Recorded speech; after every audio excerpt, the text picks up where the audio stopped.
Hey, how's it going, guys? I'm gonna be showing and demonstrating today how to be doing front brake pads. I'm not gonna be resurfacing them. I'm gonna be replacing the rotors as well. So I am gonna be showing that right now at this precise moment. I do have a GS 350, a 2007. So yeah, so like, let's get to it. Let me show you guys how to do it.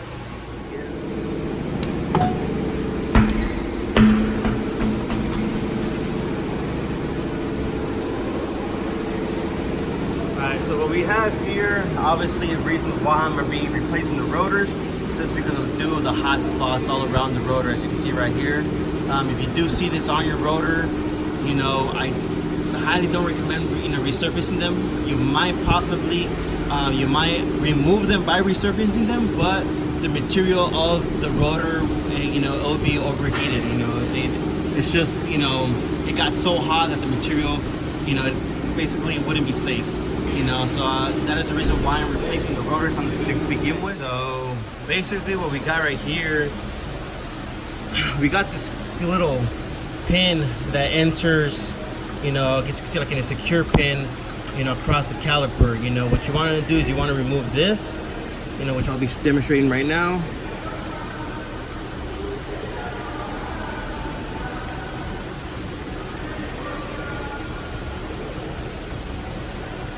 There you go.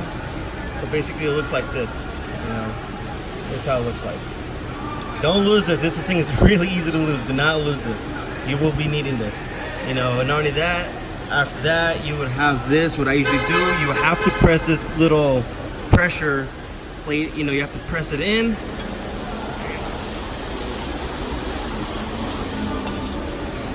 Like this, and these two come out, you know. After those two have came out, obviously you have access of the brake pads, you know. These brake pads, obviously they're really worn out. As you can see right here, you know, it is literally almost like metal to metal, you know, like literally it has no brake pads, you know, inside. So yeah, so I'm gonna be demonstrating how to remove them. There are many ways to remove these. Obviously, I have my own. I usually use a flathead, which I'll be demonstrating. This is what I usually use. You know, basically, flathead. It's just you guys are in my spot right now.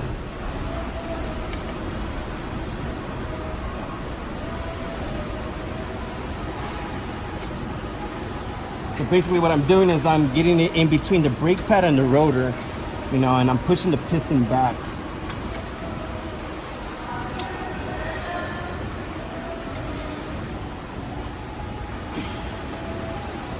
And that's how the brake pad comes out. Obviously, the brake pad barely has anything, you know. Not only that, what I usually like to do, I usually like to clean the inside.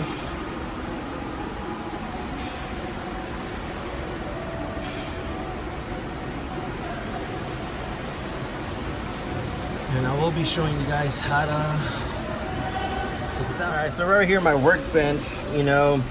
This is the old one that I just took out. These are the shims, you know.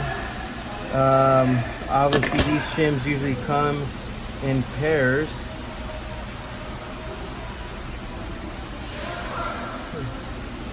Right here in my workbench, you know, this is the brake pad that we just took out. This is the shim. So what I usually like to do, I usually like to clean the little shim, you know, take off a little bit of dirt and dust out, you know, just a little bit clean, you know. Not only that, you do have to realize that the one we took out does have a brake indicator. You find the one that does have the brake indicator as well. These are factory pads, together pads, you know. So I usually get brake, you know, anti-seize. I like to apply it on top where the shim hits. So basically what this does, it eliminates noise. Sometimes it creates noise or squeak noise or some type of metallic noise when you are braking. That is, you know, sometimes a lack of lubrication. So I usually like to put it right there. I usually put it right on the border. I don't touch the brake pad. Do not, you don't want this on the brake pad. Try to keep the brake pad as clean as possible, so just keep it on the outer border and on top only. For that, you apply the shim and it's ready to install. So we're back here again. I did forget to mention that it was a double layer. It is too. Obviously the first one has a dark side to it. It's usually dark. That's the one you add first. The second one, it's usually like a metallic, regular shim that you add on top. You don't want to put anything here. It's usually, dry. Don't add anything. Clean it. Just, put the other one on top. And that's how it should look. After that, you just basically slide it in.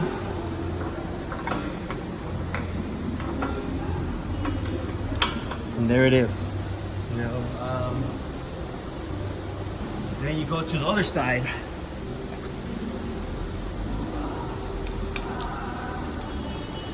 These are kind of hard to get. These are kind of hard to get because there's usually no space right here to grab on. But you manage.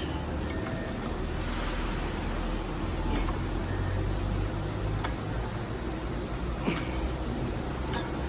we go. This one is out now.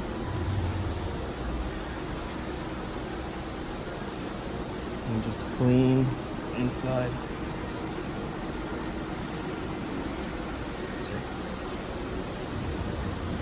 And basically what you do is, basically what I'm going to show you that, like on the other part of the video, just clean the other brake pad, lube it up and everything like that, which I'll be showing you in a minute. Back with the new one, obviously I did basically with the same thing what I did with the other one, and it goes in. Yeah, this one's putting a little fight. Come on, get in there.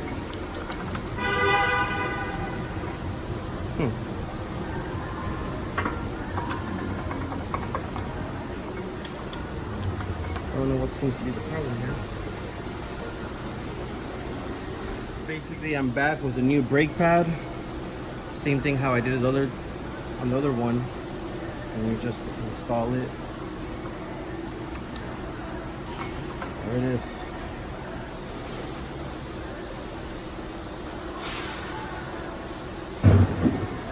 After doing that, you apply the other ones in. So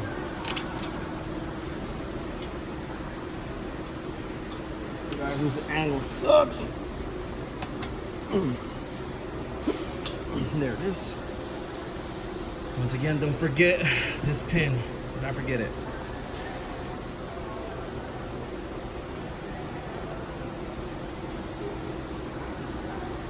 There it is. After that, you are going to need to take off this caliper out. You're going to need a 17 socket and an impact. Well, I'll be showing you this. So this is obviously my impact with a 17 socket right there. Well, this one's swivel. If you have a regular socket, 17 socket, that will get the job done as well. Let me show you, get it guys better angle on where the bolts are at. So basically the inside, what you want to take out is this bolt right here and this upper bolt right here. These are the bolts that hold the caliper bracket, and the caliper, well, the caliper, on this one occasion. So it's this bolt. These are 17, size 17s. After you go in, take those out.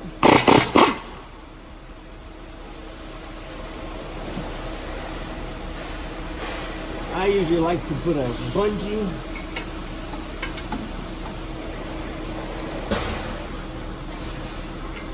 on top of where the shock is at. I'll pick that up later.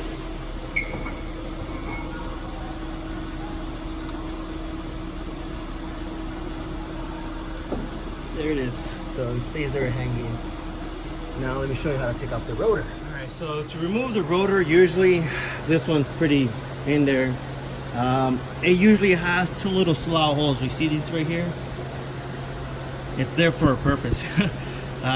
Basically, it's a 12 millimeter bolt that goes inside here, and this pushes the rotor out, which I'll be demonstrating right now.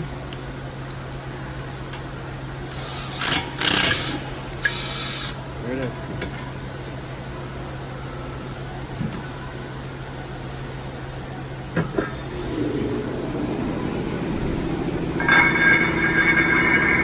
I personally like to clean the rust off the hub just so it can sit better. I usually get like a wire brush and I usually take it off.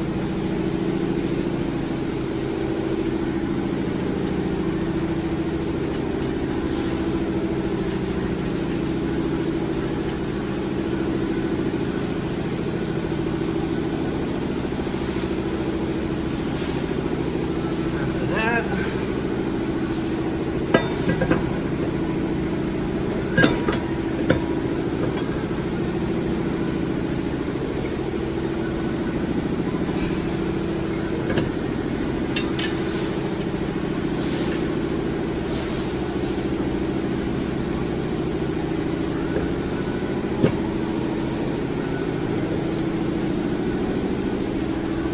right there.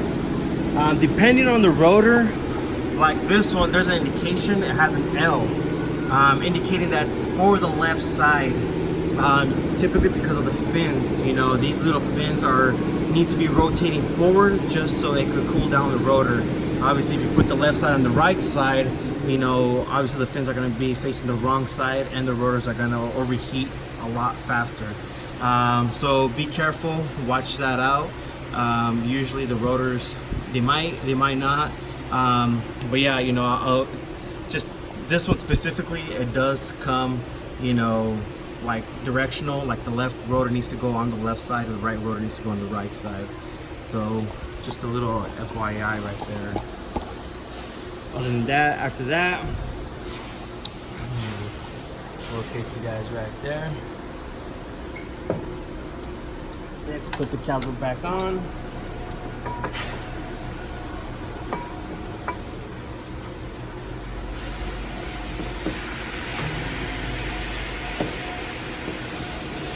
Come on. Look at this.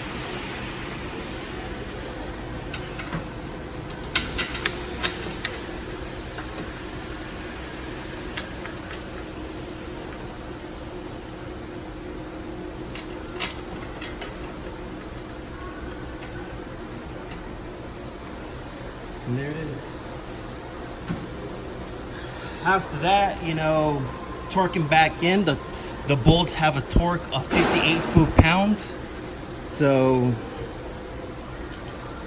I usually like to work this.